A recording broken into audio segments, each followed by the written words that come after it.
Mach 3, give me crew show on 2, 3, and 4. Line 1, actually 1. 6, 3. Mach 3, give me start line 2. 5 electric. Mach 3. Line 2, Mach 9. Mach 3, give me start line 1 and crew show on 7 and 9. Line 1, crew show 79, Mach 9. Yeah, do something. I hate weapons.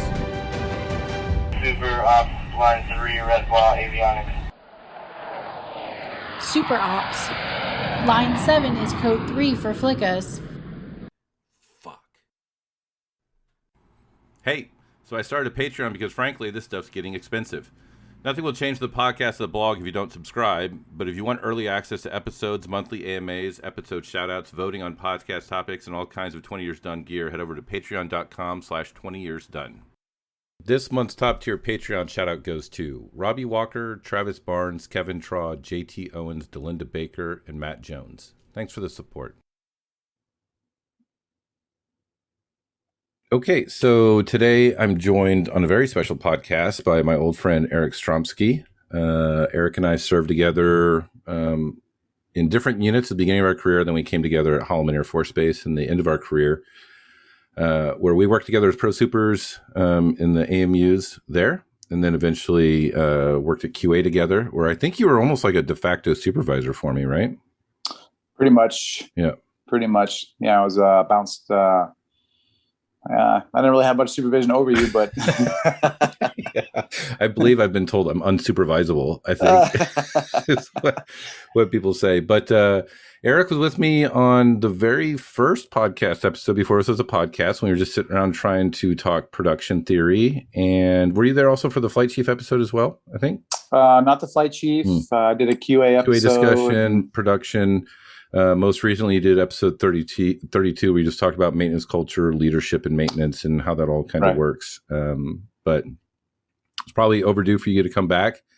And I asked Eric on because last week I was trying to work on a solo podcast, and it turns out I'm just not good at solo podcasts. And I was trying to work through Memorial Day and my thoughts on Memorial Day. It wasn't coming out. So I reached out to Eric and asked if I could, kind of talk with him and work through the stuff. And he was gracious enough to accept. So I guess I'll start with, for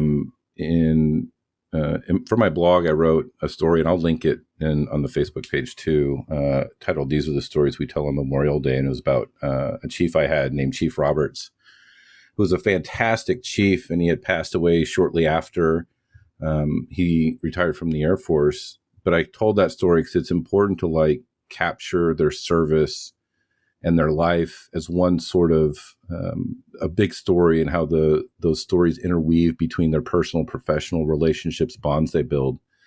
But the more I started thinking about it, invariably I started seeing, especially on Memorial Day, these posts from senior military leaders, the Chief Master Sergeant of the Air Force, Congress people, service secretaries, of these really beautiful Memorial Day sort of messages of, recognizing those that paid the ultimate price for our freedom.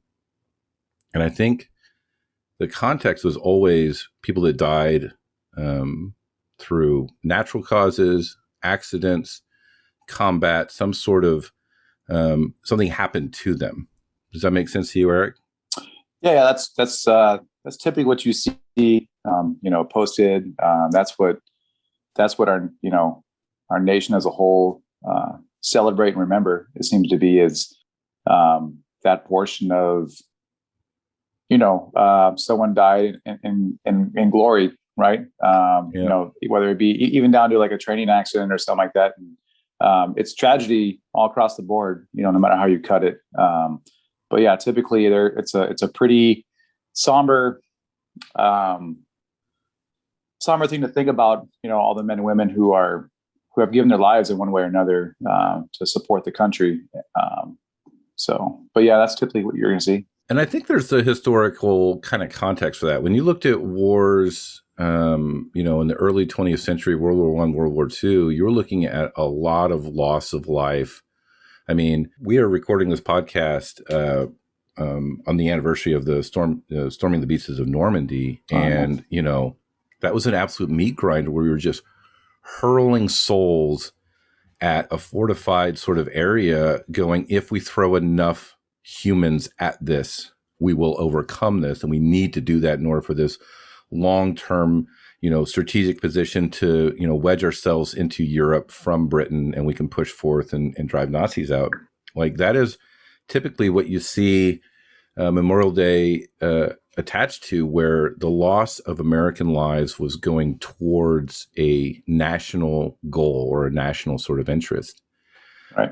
But I think as the years and decades went on, I mean, if you look at the amount of casualties post 9/11 compared to, I think, just Normandy, like, we've lost, thousands of people in post 9/11 conflicts between Iraq and Afghanistan, but it's far more injured because of our medical advances. People are, people that lost 2 or 3 limbs in World War II in a combat zone, they're not getting airlifted out. There's no logistical ability to get them out. There's no technology. There's infection. There's all these things. So what we're seeing is a lot less people killed in combat compared to then, a lot more people injured. But also it goes to a lot of injuries that are just not seen or known about that carry on from combat, right? Like, after World War II, it was referred to as shell shock. It didn't have like a scientific or medical sort of diagnosis to it. It was like, that guy's kind of sketchy. He saw some shit, and just give him space. He might lash out, and that was it. They didn't understand that it was like deep psychological wounds like we do today, right? Well, yeah. And you think about, too, just the sheer number of people who are in combat overall. Like I said, we used to just hurl bodies, we have more men than you. And now, there's way less people in combat now than there ever was before. But, the training, the equipment, the skill set of these individuals going into combat, they're, a squad of Navy SEALs or whoever you want to put it nowadays would probably wipe out an entire platoon, 100 years ago. So 50 years ago. So, but yeah, just by sheer numbers, there's less people dying in combat, but you're right. The medical advances and, infections are good. When you just, you take a bullet in the field and you die a few days later from an infection, right? Nowadays they have all kinds of stuff to help you out with that. So. Yeah. So that kind of, I guess, leads me to what I want to talk about in this episode, which is separating those killed in combat to those who have committed suicide, right? So it's like certainly no secret that I've done a lot of advocacy pushing to expose, sources or, root cause analysis for suicides. I believe that there's more suicides in certain career fields in the United States Air Force. I think that doesn't align to the national levels. I think it doesn't align to other career fields in the Air Force. So to me, that's indicative of there's particular elements in these career fields that give a propensity for people to kill themselves. I know it sounds like a broken record, but I continue to fight that fight. I posted the administrative appeal a few months ago. I'm still waiting on a response from that. So we'll see where that goes from there.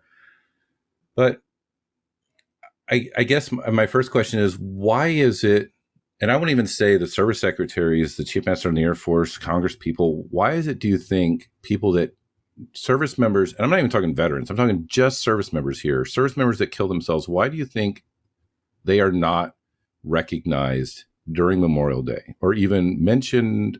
Like, I have not seen anyone mention it but me. So, okay, my, you take the stigma of a suicide overall, right? And the conditions in suicides, it varies, it could be a million different things, right? I think that's part of the issue is people don't know why someone committed suicide or what was going on in their head, or you could speculate all day long. You could, the signs were there and this and that, but truly no one will really ever know, exactly why that individual committed that act. I think some people, and I'm trying not to ruffle any feathers here, but maybe some people see the act of suicide as kind of a cowardly act, right, per se. And I'm not advocating for that. You asked me why it may not be as recognized. No judgment here, Eric. Go ahead. No. Yeah. I just don't want anyone else to feel offended or anything, because This is a sensitive subject. Maybe they see it as a cowardly act, and it shouldn't be necessarily praised or memorialized in that way. And then I honestly think another reason is, a lot of these service members who end up taking their lives, I think big Air Force, big service, I think they know they're at fault for it, or partially at fault for it.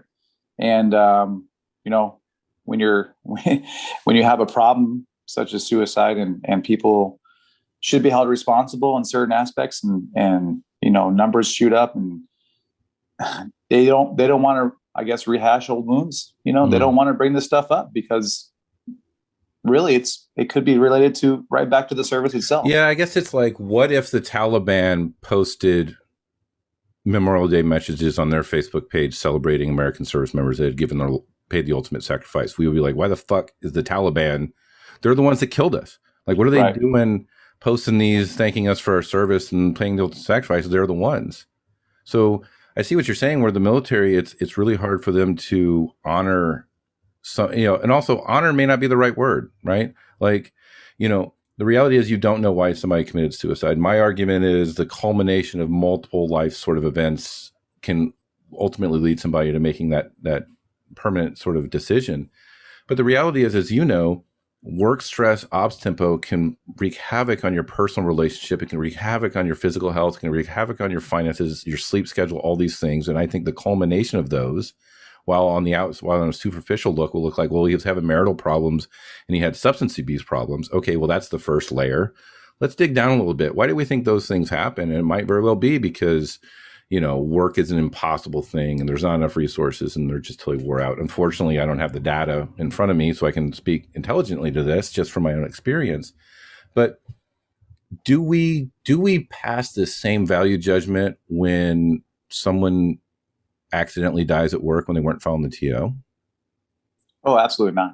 Right. I really don't think we do. I don't think that's I guess what's the difference if someone commits suicide, chooses to end their life, which I certainly don't agree with as a solution, and somebody who didn't follow their -1 and crashed a jet and killed themselves? Because one is not seen at all in Memorial Day. The person who committed suicide, they're not mentioned, they're not talked about at all. But the person that killed themselves through an accident at work, while they were probably negligent or not following tech data, they are recognized as giving their lives in the service of their country. And I don't understand why those two things are separate. Well, because the ugly details of why an accident happened, right? And they're posted, most of the time the accident investigation will come out with these details and they'll be posted. A pilot crashes a jet and why that happened, eventually makes its way out, but the public doesn't see it as a negligence, or they just see it as an accident, right? The general public, it was an accident. A guy gets sucked up into an engine, a Humvee, training accident happens, someone tossing grenades or something and they blow themselves up. It's a training accident, and or a work accident. And that term accident gets thrown in there, and it's automatically, you're not thinking about, well, whose fault was it? Is it the individual's fault? And look, no matter how you cut it, when something happens like that at work, someone loses their life or someone gets seriously injured, and it's an accident, no matter how negligent they are, no one ever blames that individual necessarily, because it's such a tragic thing, right? I mean, you don't come out and say, well, he definitely deserved it because he didn't, or she, because they didn't follow tech data, they deserve what they got. I mean, no one's ever going to say that. That's so wild, right? No one's going to say, well, he, so long, so bad. So why is it when someone dies that it's almost like a baptism, that nothing they could have done that led to their demise is now they're not culpable? Because it's almost like we don't want to speak ill of the dead, right? Because they're gone. But with a suicide, that consideration doesn't happen. Not as much, I don't think. I think a lot of blame goes to that like if someone squishes themselves in the landing gear because they weren't following tech data and they were being reckless or whatever, and then someone kills themselves because they were overworked, oversaturated, and just decided to end it, you would not drag, well, he was not following tech data, he's the reason why he died, I don't know why we're doing this. Nope, everybody would club you to death. Right. You couldn't say, those words could not leave your lips, besides in a small, intimate conversation with you and a buddy that might have been there or something, right? But with suicide, everybody, the de facto is it's the suicidal person's fault. It starts out their fault, and now there's a burden where they have to show that they were under extreme situations and they can't. How do they show that? They can't. Right. They can't argue their side anymore. Yeah, that's a tough call there. I mean, that's a tough way to split the hair there, because an accident at work where someone's being totally negligent and it causes it, versus a suicide where somebody else is maybe causing the root of their issues. Yep. But yet one is, like you said, you have an accident, and the person who has the accident, it's used as an example down the road, right? Yep. We've all seen those videos like, oh, this guy, the terrible work videos and, real life situations. You see it all the time. And it's used as a training tool for like down the road. But yet when someone commits suicide, right, it's never spoken. It's, you have a memorial and they don't use that as an example, right? Why did this individual commit suicide? And when you're in your training classes or even in basic training, and they say, you know what, last year that's never a stat they bring up. Last year we had, 100 people in the Air Force commit suicide. And out of those 100 people, 30 of them were in maintenance. And out of those people, they average working 15 hours a day. So be careful when you're out there, right? Be careful when you're out there working. Bring this stuff up. Give yourself a break, whatever the case may be. So you're not the one who ends up in that situation. And I wonder we do it for maintenance. We say, hey, this guy got stuck in the engine because he wasn't paying attention. Okay. So. And I wonder how, like, as an AMU chief or even a squadron commander, if you knew the maintenance suicide rates, wouldn't that make you go, holy shit, I need to, okay, like my guys are saying they're good, but if every other maintainer around the Air Force is reporting these higher numbers, obviously that, because it's not like the maintenance community is not like it's at Nellis, because you're PCSing people in, you're PCSing people out. It's a large community that is just rotating through all the bases. You can't say, well, my community is different from that community. Right. So if everyone has old iron, everyone has low experience, everybody has low manning, then you all have the same environment that's gonna, if people are killing themselves at Mountain Home, they're gonna be killing themselves at the other places too, except for where command client comes in. But you know what I also noticed? It's pretty easy to figure out when a suicide happens at a base, because the public affairs will say they died in a scuba diving accident or a motorcycle accident or a car accident or a hiking or whatever.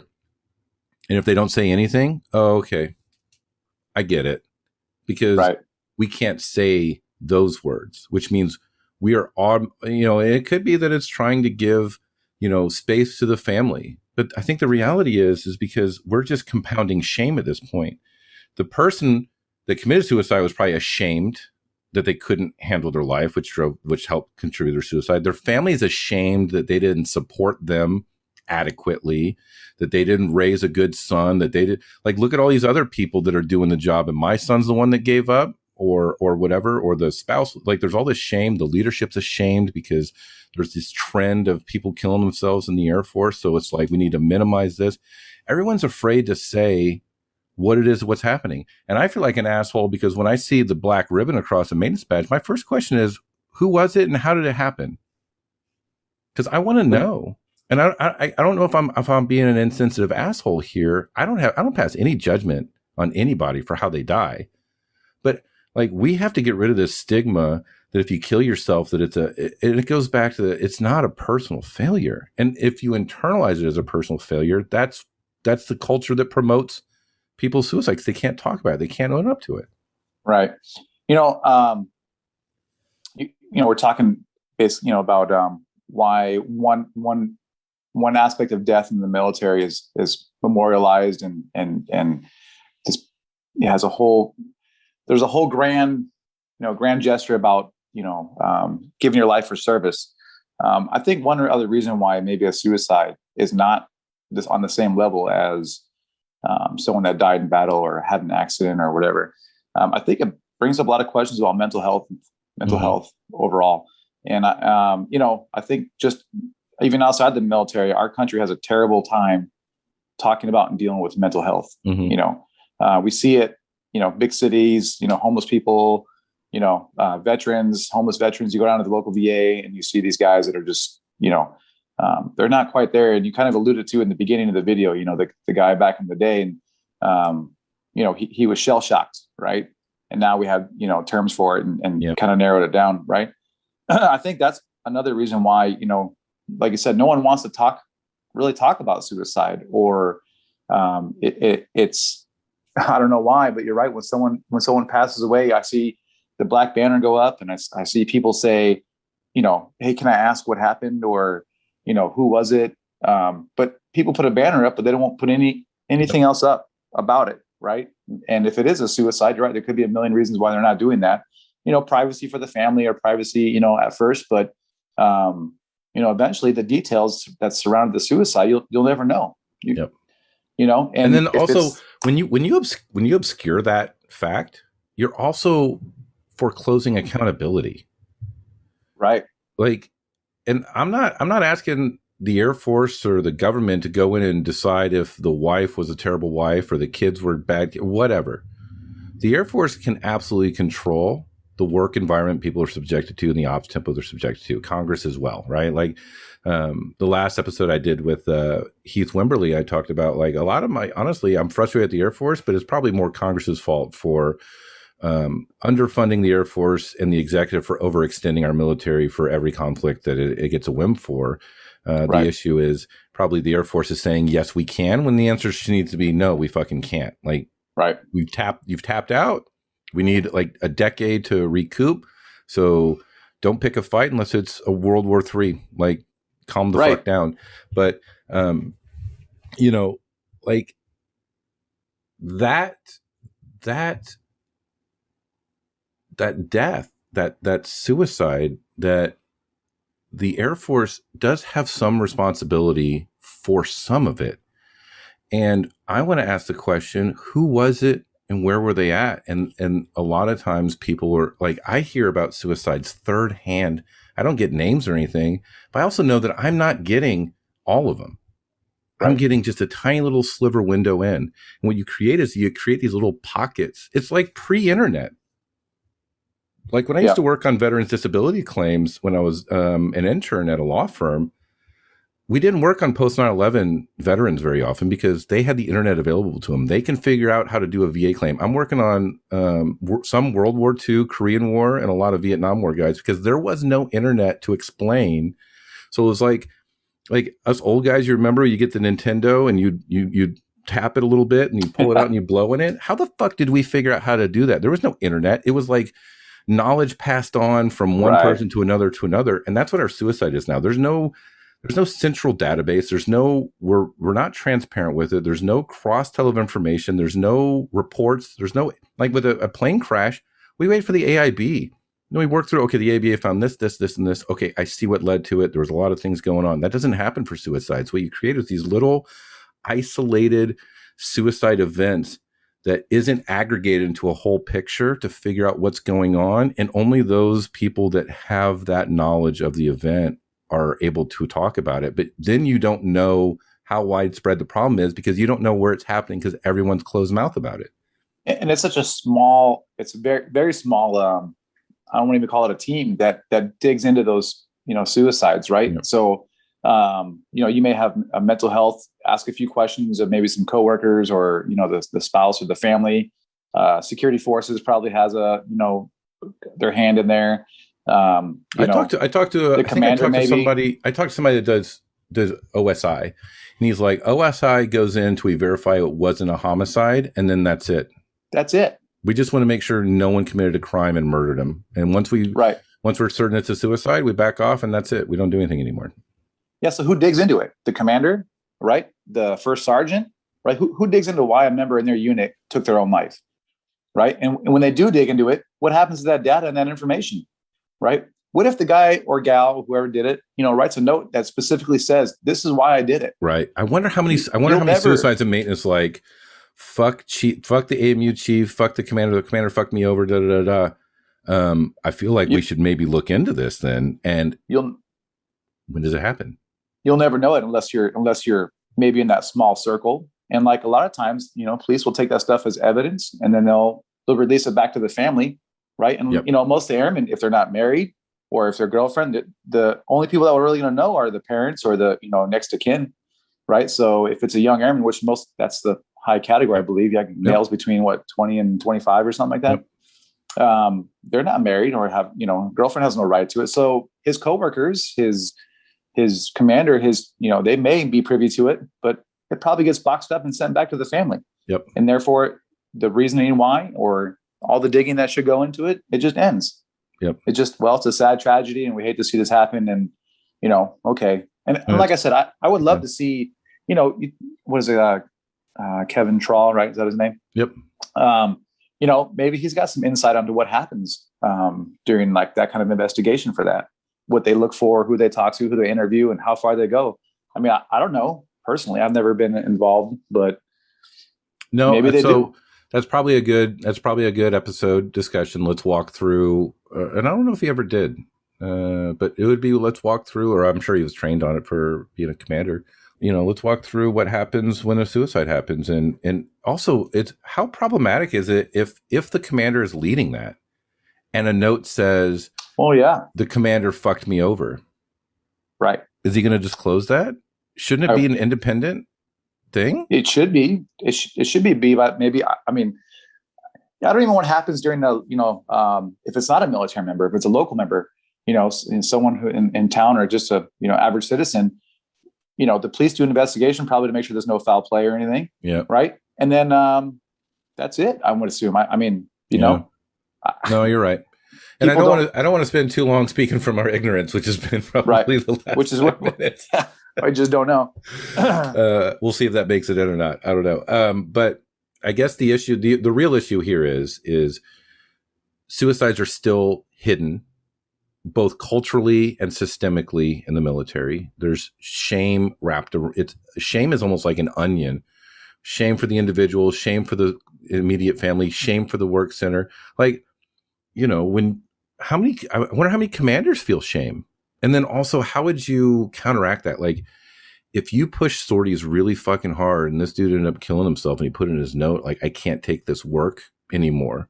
How do you as a commander sit with that without blame shifting? Because if I had a note that said I couldn't take Sergeant McGee as my supervisor anymore and I killed myself, how the fuck do I go to work the next day? Well, I know how a lot of people would react, and I would hope in the same manner. It would be devastating and crushing, right? Like it could really have a huge impact on someone, knowing that you were personally responsible for it. Yeah. But on the other hand, I'd ask myself these questions. Like you said, if someone wrote a note and said, "Hey, Sergeant Stromski was the main reason why this happened. He was so hard on me, blah, blah." I would ask myself the questions about, was that ever brought up? Was that ever brought up to me? Because everyone has their own personality and you can't blame 100%, but, did I know about it? Did I not do anything about it? Was there signs that I missed? Was there, Eric, he was the nicest guy in the world to that kid. Right. But that kid didn't feel that way. So you couldn't really pin it on yourself for that aspect. But if you're a commander and they said, because work conditions were terrible, I lost my wife because I was, TDY all the time. Yeah, that's a tough position to be in as a commander when you're in charge of taking care of those people in your squadron. I mean, suicide's tough to talk about all around, like no matter what, because, when we have Memorial Day and you die in battle, someone else took that individual's life. You had an accident, whether it was, someone's fault or not, that was an accident. But when you have a member who willingly takes their own life, and I use the term willingly, it's, I hear you. They chose to. Right. But that's a whole different topic. And I think it's not one people are comfortable talking about. And it's not one people, I don't think they want to relate suicide to the glory of giving your life for the country. Yeah. You think that's what it is? Think it would like glorify it. So you'll be recognized on Memorial Day if you kill yourself, you're a hero. Like, I guess that's the question. Is somebody that dies in the service of their country in, let's say, a more traditional fashion, goes to combat, fighting Taliban or whatever, and they get killed and they die, are they a hero?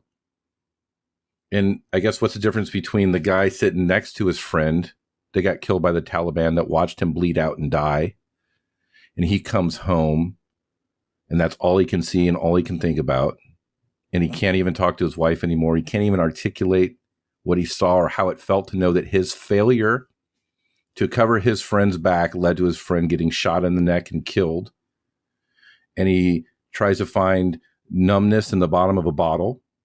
Right. And he puts a gun in his mouth and he pulls the trigger.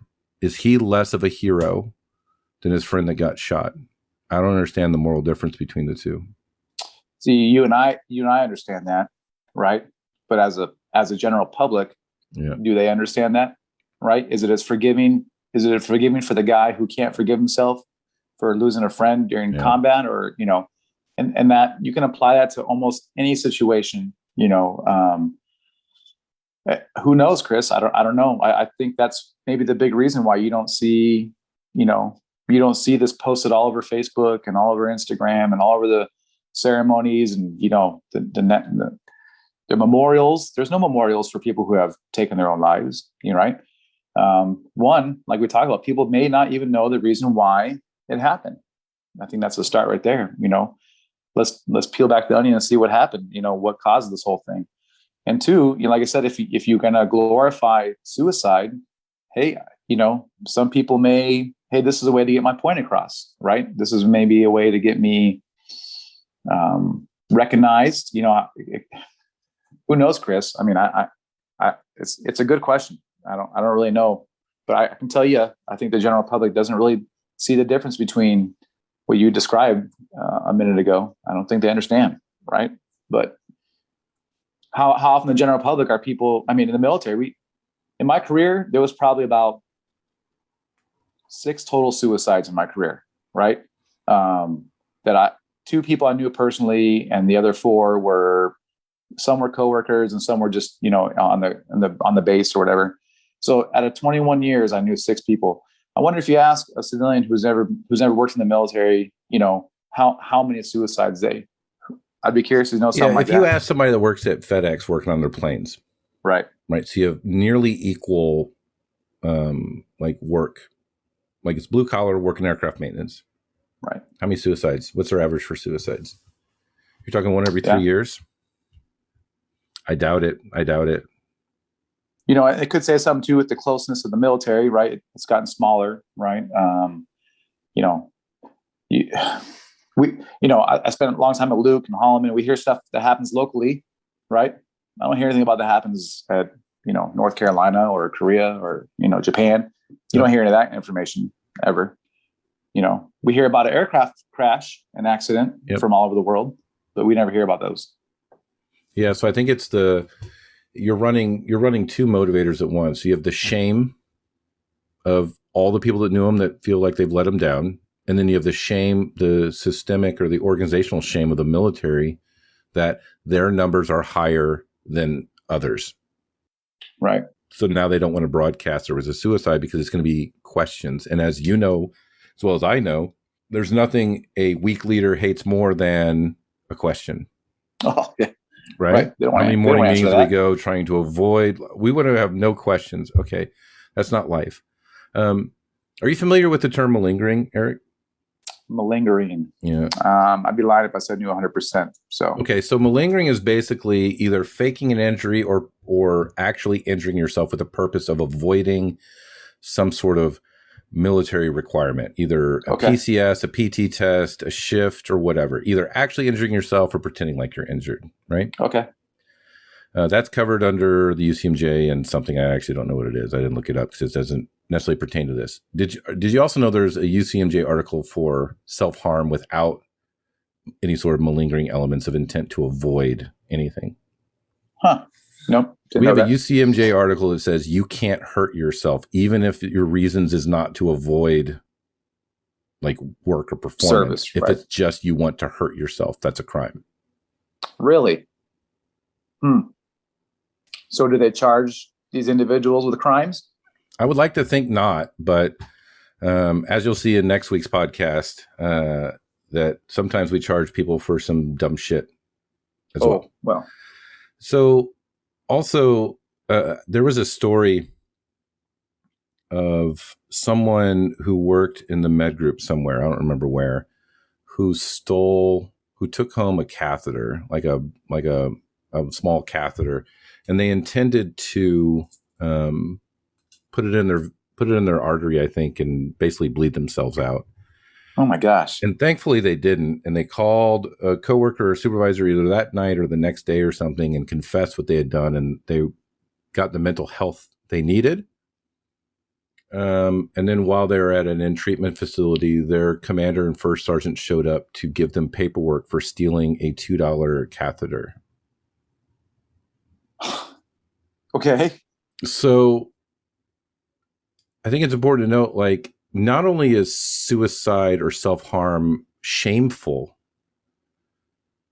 they have essentially criminalized someone being hopeless, either through destruction of government property, stealing something, or Article 134 of the UCMJ for self-injury without intent to avoid service.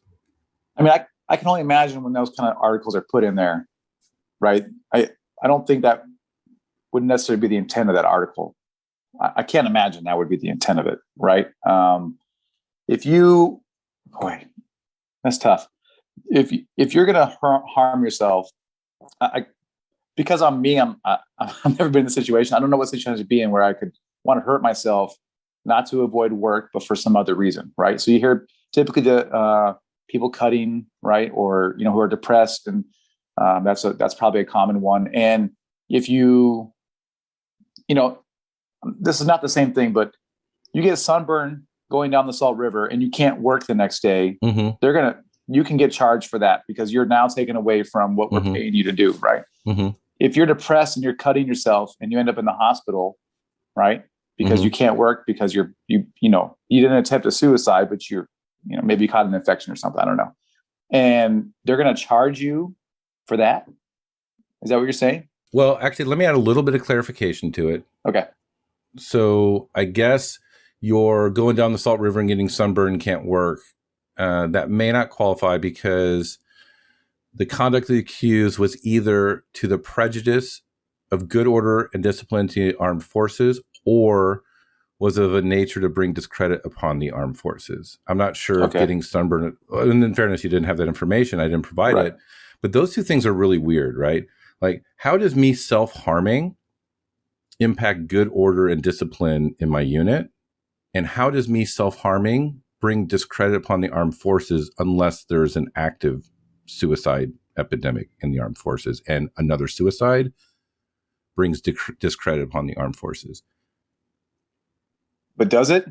I would say so, because they don't want to share the numbers and they're constantly downplaying it. They have to go in front of Congress and answer for why the suicide rate is what it is and what they're going to be doing about it. And they talk resilience and we're going to do all these things. It feels like if you kill yourself, wouldn't that bring discredit upon the armed forces in a way? Big picture, it would be, right? And especially if it was if it's a serious issue throughout a branch or certain service or career field, and it's a huge issue.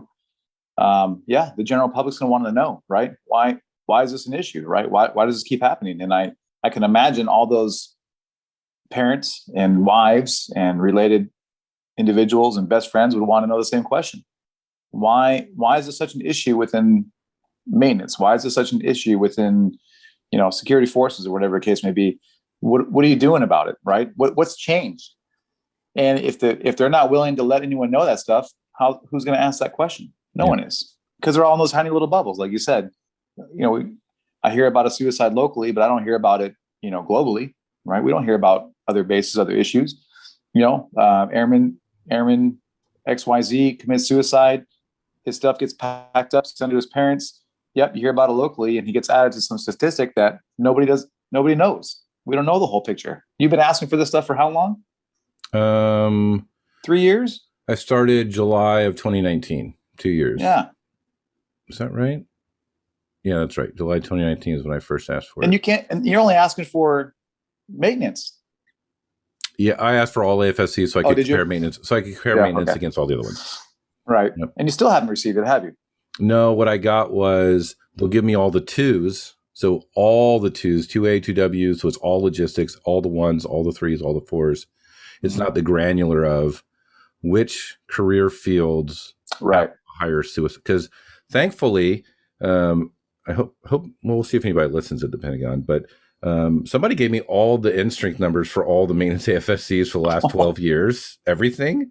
None of it was redacted. So I know exactly what all the manning did for the last 12 years, which is fantastic. I just now need the suicide data to mirror up and see if what the suicide rate is by population per capita is all I need. Yeah, right. You'll catch percentages there too. Yep. And I can also see where it started to trend up by AFSC, and I can also compare it against what was the population. Did that population of that AFSC dip? Did suicides go up? And also have all the sorties for all the fighters from 2010 to I think 2019. I think you sent me that. Did you send me? You sent me. Yeah, it's a whole lot of data, but regardless, I'm waiting on the linchpin of suicide rates, and that's the one that's giving me the most trouble. They had claimed that there was a privacy interest without really explaining what it was. So, so a couple of weeks ago, I found out about 2 suicides, I think at the same base within like a week of each other in aircraft maintenance. And I was kind of fed up, and I was going to start like a secure online forum to just crowdsource suicide data. But then I started taking summer school for data privacy. And it turns out I can't just make a form, unfortunately. So thankfully I took that. That's a very timely class, I'll tell you that. So I put it on pause, and I'm going kind of back to the drawing board for how I can do this. I don't know. The answer is I don't know how the Air Force, the government's in the best place to gather this info and to report this info. It shouldn't be a private actor like me gathering this info. And I just got to keep waiting and fighting, I guess. Yeah. But I want to go back to that graphic I posted on May 30th when I was really struggling with recording the episode by myself. Oh, yeah. I think I just had that up. There were, between 2006 and 2021, there were 2,729 service members killed in action.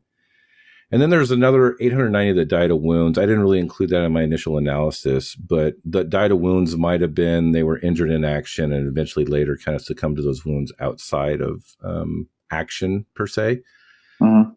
So I'll even be generous and lump those in together. So that comes to around 3,619 people killed, active duty military from 2006 to 2021.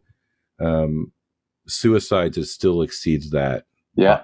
Self-inflicted was it 4,612, almost right? 1,000 people. Yeah. So suicides kills more people than what our enemies killed, right? Like, am I reading those numbers correctly?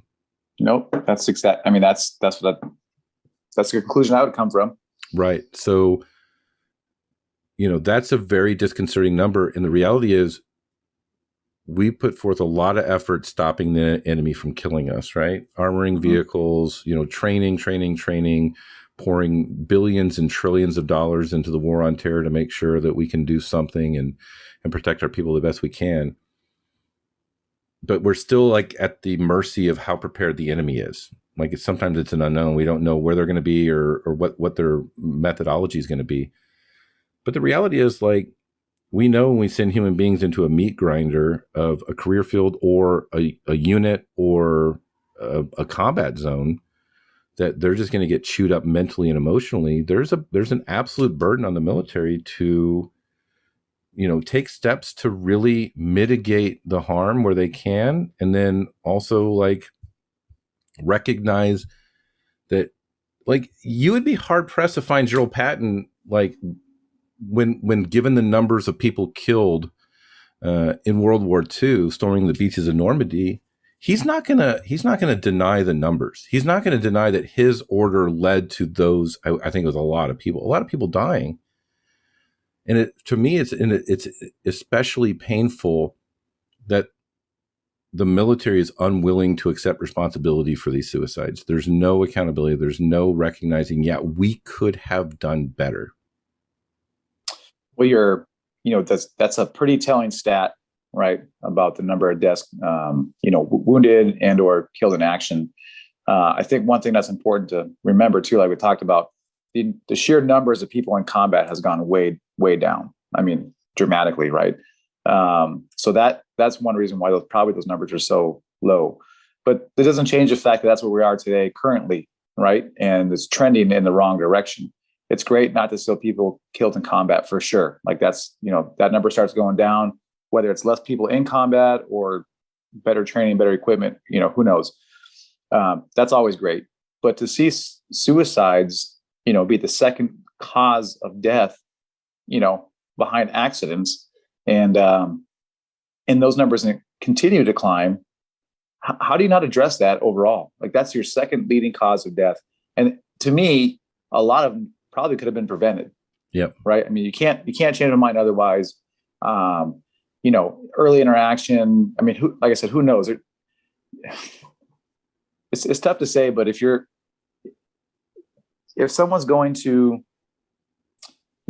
make the decision to end their own life, at some point, I can only believe that early interaction or, could have changed that outcome. And the military, they have training on it, and we all been through it. But you're right. There's no accountability or. Well, also there's not training for compassion. Like think about when we were at Holloman together, there was a lot of leaders there that didn't give a fuck if people were beyond exhaustion. Very often, I mean, we had that one guy that was literally mocking someone for being sad that his father had passed away, like making mocking sounds that the guy was tearful. Right. Like these people are leaders, and they don't their eyes are only looking up. They're only looking at the next stripe. There's no accountability for how they treat their people below until the mission collapses. Right.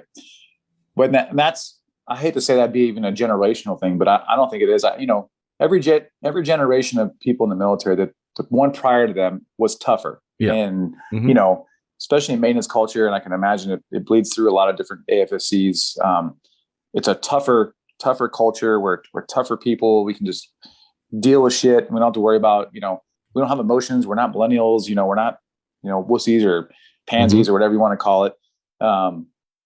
That's starting to change, right? And now, a chief 10 years from now is not going to be the same as a chief from 20 years ago. That's for sure, right? And it takes time to bleed its way out. But if things like this suicide is not highlighted, that kind of stuff may never change, right? I mean, somehow, some way, it's got to be highlighted to the people who can make a difference, right? To the people who are going to be on the front lines, the senior airmen now, the A1Cs now, they're going to be a chief in 20 years, or 10 years. Man, how do you present this to them and make it important to them now? See, I don't even understand how it doesn't just happen, because I think I'm a little broken record on this. I distinctly remember when I was like a senior airman staff, we were getting railroaded with some dumb shit at work. Like everything was fucking dumb. How we were fixing the jets was dumb. What was the priority was dumb. The schedule was fluctuating by hours at a time. Dumb. Weekend duty was being called in for dirty jets. Dumb. You name it. And I'm like, where the fuck are the master sergeants that are supposed to be pushing back against this dumb shit? And I said, When I'm a fucking master, which arguably I failed in some aspects, but I was like, when I'm a fucking master, I'm going to create room for my guys. Right. And I think a lot of people, for whatever reason, lose sight of that. And there's very much a culture of, well, it sucked when I was an airman, and that's just how it is. I talked to a gentleman, I had an interview with him, not on the podcast, but offline. And he said afterwards, he's like, Chris, these new guys coming in, they're just too soft. And I'm like, they're too soft for an abusive, toxic environment. The onus is not on them. Right. To get better at being abused. That's not how the fuck this works. Like, you're in a leadership position, you need to flip the script and make an environment where young people are not coming in that are quote unquote too soft. And if you can tamp down that abusive environment and make space for them, then and only then are you able to pass judgment on whether they're capable or not. But if you have people show up at a manifestly abusive and toxic, under-resource starved environment full of fucking careerists, and you're like, these people are too soft, fuck you, is kind of my short answer. They're the problem. I mean, that is the problem. You look, like I said, generations are changing, right? The hard-nosed guy that, I remember a guy named Sergeant Hordell. Man, he was a drinking, smoking tech sergeant that didn't give a fuck about anything, and he would work till his fingers bled, right? But he also treated people like complete shit all the time. But people loved him for it, right? They absolutely adored him for it. They thought he was the best guy. And he was super abusive to everyone, right? To everyone below him.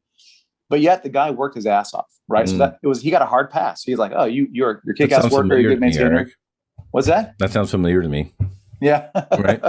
Well, and the crappy thing is, as people come in and feel that and see that, and you're underworked or underpaid, overworked, and you have this kind of leadership, you're right. You get to that point where you're like, you get sour and bitter, and you're like, you know what? This happened to me when I was an airman, and this is the way I was treated, and this is how I'm going to treat the next person. And it takes people to want to change that. And fundamentally, most people aren't really that type of mannerisms. Most people aren't. They're kind of bred into that. You know what I mean? Most people aren't come in and want to be an asshole to everyone. You know, some people, right? Some people it's in their DNA. But man, really, it has to start changing somewhere. And if the Air Force and even the maintenance culture, they're not going to recognize this huge problem that we have, and these current leaders aren't going to make any changes, and people are still saying these guys coming in too soft or too weak, man, that's it's never going to change that way. It's also a ticking time bomb, because if we're complaining that people are coming in too soft, too weak, and we keep amping up the abuse because we're resource starved, because we don't have enough people, the suicides are going to continue trending upwards as we recruit human beings and they get subjected to this. It's not going to get better. No, and if those claim the new people come in are they're too soft and too weak, what do you think is going to happen to those people? Yeah, right. When they get thrown in this meat grinder, they're gonna. Somebody has to be there to show them. I mean, being mentally tough is one thing, right? Take understanding, taking your, I don't want to say taking your licks, but understanding where you fit in and how you can make a difference. But just because someone doesn't want to be called a certain name or doesn't want to partake, but it's like anything else. Like toughening is like working out. You don't start with 315 pounds and try to bench it. You start you build up a tolerance. You can't get tossed into maintenance and be called too soft because the guy has been doing it for 12 years and is grizzled as fuck. And also, by the way, is confident and knows his job, knows the jet, knows the bases, knows sea burning, knows how to do exercises, knows all the things. Like, the reality is everybody's looking back that I was tougher. You weren't. We were all fucking weak and soft when we came to the flight line. We all were. I just think we had better people taking care of us when we were airmen. I had people that genuinely cared about me. Well, I do know we had, I can only speak for myself, but I did have some leadership that really didn't give a shit. There's a guy named Ed Rang that comes to mind. And I don't know if anyone's listening that knows him, but that guy he didn't care about anything. I don't want to say anything because he was still in the military, but we had a chief that was a complete bonehead of a chief. And he would come down to test cell and Ed's like, look, this is my test cell. I'm running the show. He ran it, not chief. Right. And I remember one day they were back in office and they were going at it like two bulls in a china shop. And I never seen anything like it. But this guy, Ed Rang, he was nose to nose with the chief and he was calling dumb what is dumb. Right. And he was like, we're not doing that. Right. Whatever it was. And I was really impressed. And Ed was there to take care of us. He didn't want us overworked. He didn't, he understood the situation and he saw all angles of it. And, they were going at it like crazy. And, that kind of leadership is, I think it's missing somehow because there's a lot of yes men, a lot of people that just. Well, we've incentivized cowardice as we've talked about ad nauseum for the previous episodes. We've picked characteristics that are not leadership characteristics. We've not prioritized work knowledge over volunteerism and careerism and schooling and all those other things. And everyone knows if you're difficult, if you push back, if you create room, your career is going to get fucking destroyed. Period. They feel like people don't feel like they're in the position to challenge leadership, right? And when I say challenge, I don't mean question every single decision leadership makes. Of course, you got to find that fine line between challenging, accepting. There's a time to challenge. There's a time to follow. I think what happened, nowadays more than ever, I think people are asking the question why more often. right? Why are we doing this? Is there a better way to do it? Is there a smarter way to do it? The old, well, we've always done it this way type thing doesn't stick anymore. And people need to start, they need to start asking those questions.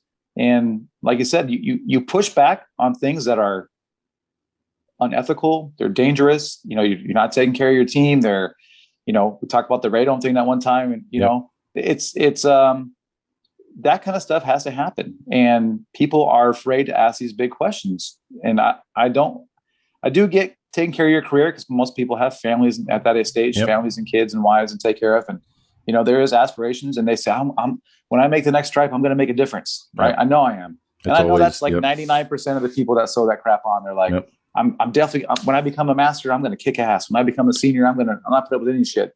When I'm chief, I'm going to rule the world. But there's always that next level. And, part of you has to play the game, but hey, we need more people to step up and start questioning these things, especially when you're seeing people around you kill themselves. Lives are ending, and you can never pinpoint the reason ever, can never say exactly why.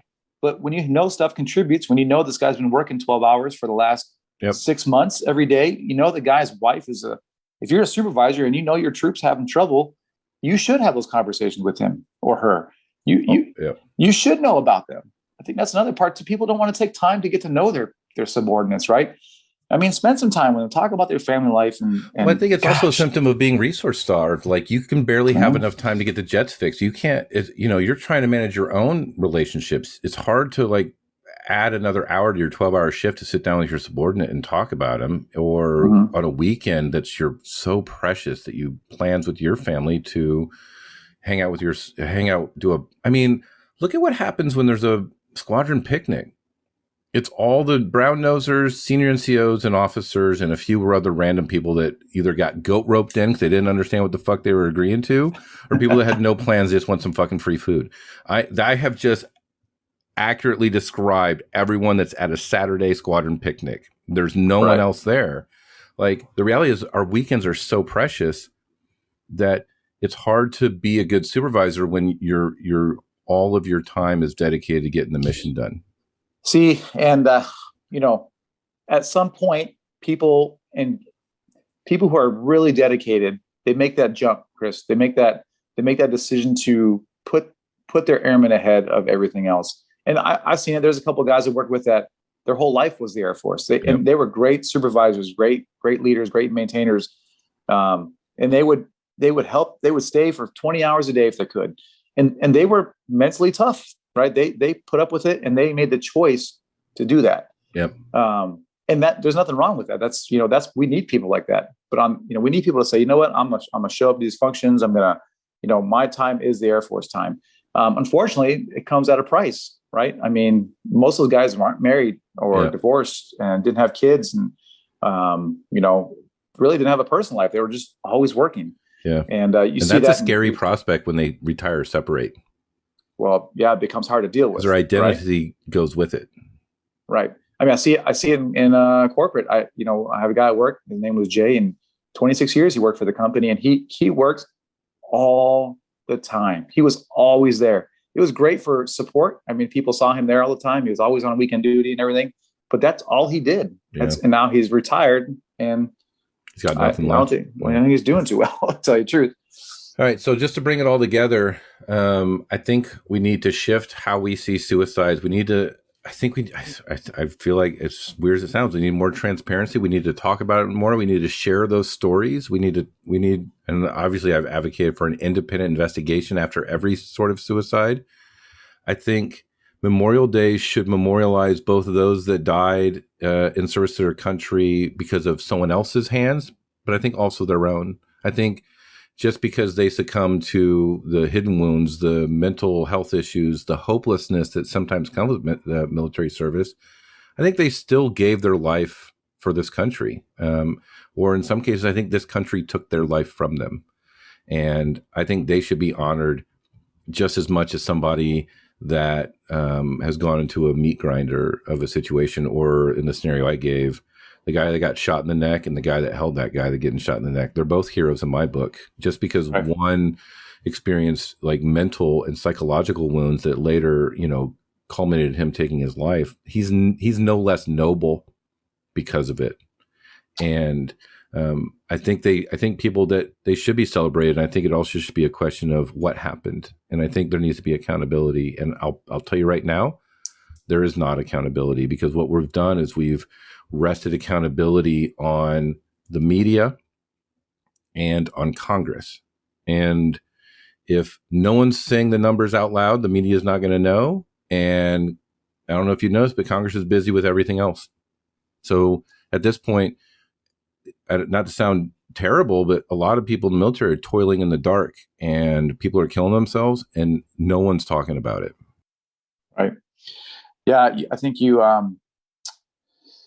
I think you're right. I think a big part of this is sharing these stories, right? You know, we talked about the black banner on the badge. We talked about not seeing any stories of this on Facebook or social media of these people committing suicide. They should be memorialized like everyone else, and those stories have to be shared because we don't get to see them. We don't know. And I know it's difficult. I mean, it's very difficult for people to talk about someone taking their own life and all the questions that come along with it. But those independent investigations that should be happening, that information should be out there for everyone to see.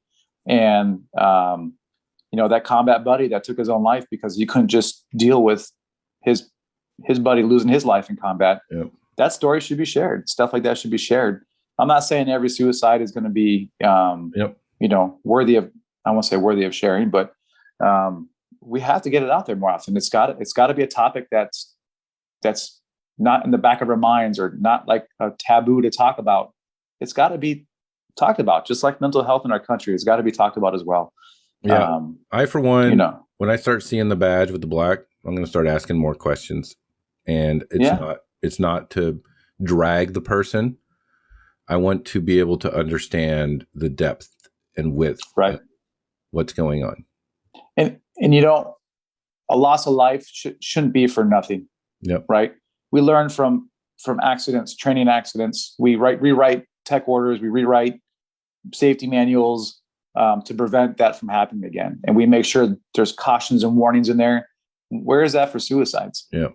It's not there. So, I'd hate to say it, but you make sure if your loved one's lost, someone that committed suicide, and there's surrounding circumstances that people should know about, make sure that loss of life is for nothing, right? Right. You don't want it to not be for nothing. So that's a good point. Okay. Well, thanks for joining me today, Eric. I appreciate it. That was a lot to work through, and I don't have to say I don't think I could have done it. I already know I couldn't have done it. So, thanks for tagging along. Absolutely. Anytime, you know me, I'm more than willing to be on your podcast as much as possible. So, okay. Well, that's it. And thanks, Eric, and adios.